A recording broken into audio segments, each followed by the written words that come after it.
Hey adventurers, so today is going to be another book review. This is going to be for Perelandra by C.S. Lewis. Unfortunately, I've got the little sticker on there and I need to take that off, but I don't want to tear the cover and tear the coloring off the front cover, and so I need to find a way to do that safely. So yeah, anyways, this is my review for Perelandra by C.S. Lewis. This is sci-fi, this is Christianity. There's a lot of mythology tied into this, very much theological and very much the same type of thing that Lewis likes to write. So let's go into this. Perelandra is the second book in the Space Trilogy by C.S. Lewis. This once again follows Ransom as he visits another planet and learns about it. This is approached quite a bit differently than the previous book, however, which I feel like is actually a positive thing and very intentional on Lewis's part as well. Before I continue on into this review, though, I just quickly like to say welcome to an Erudite Adventure. I'm T. Please like, comment, and subscribe if you haven't already, and we will get right on into this review here. So this is quite a bit different than the first book, which was Out of the Silent Planet, and it's very different in a lot of ways. The setup of a character being alone on another planet is similar, but the reasons and the way that it happens is actually drastically different, as well as the themes and the conversations being had, and then also the landscapes are very unique in this one.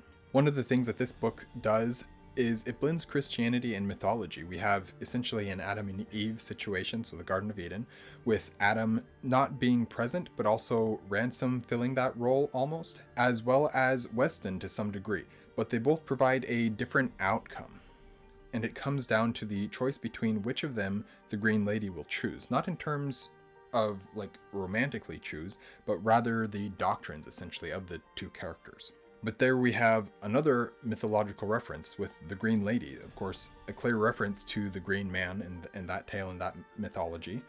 But also she is located in essentially the Garden of the Hesperides, actually from Greek mythology, which here is a floating island. So it's this conglomeration of different myths and tales blended together to create this unique environment. And this, I feel, is actually one of Lewis's strengths, is creating these very unique, very atmospheric environments that really are interesting and really make you want to explore the world with our characters. But there's also a lot that's going on here. Once again, a battle between good and evil, sin and righteousness, humanity and the unman, and all of that, while also using these things to present some theological conversations. One of which is the idea of whether another sacrifice would be necessary on another world, meaning if on another world the people chose to sin, would Jesus need to be sacrificed again to save those people? And so that's one of the conversations that's being had here. Or if once for all means literally once for all, and that's both all time but also all people on all places, in all places, on all planets, everywhere that it could possibly be. All means all, and that's all it all means. And so there's definitely that conversation. And ultimately what I understood of what was determined is that essentially sin has already been defeated and paid for.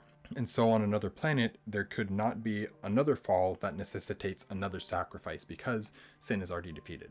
So it's a kind of an interesting concept, and it's actually kind of something that I agree with. I'm not entirely sure that I agree perfectly with every aspect of Lewis's theology in this book, and I don't know that he did either, but there's some interesting conversations in that, at least I think, or at the very least I liked the conclusion that he came to. And so yeah, I enjoyed that aspect of it quite a bit, and that's definitely a major part of the story of this book. It was an interesting story for me, and one that, though I don't adore the books, I can greatly appreciate what Lewis is doing and the discussions he's having here.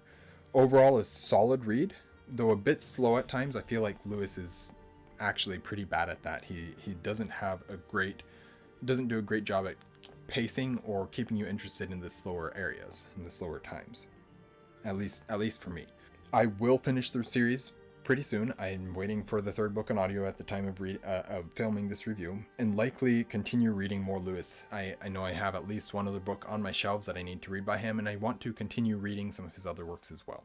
So anyways, that is my review of Perelandra, book 2 of the Space Trilogy by C.S. Lewis. Thank you guys for watching an Erudite Adventure. We post videos every Monday and Tuesday, and every Monday and Thursday, and have our social medias linked in the description down below. We will see you guys again soon. Stay warm.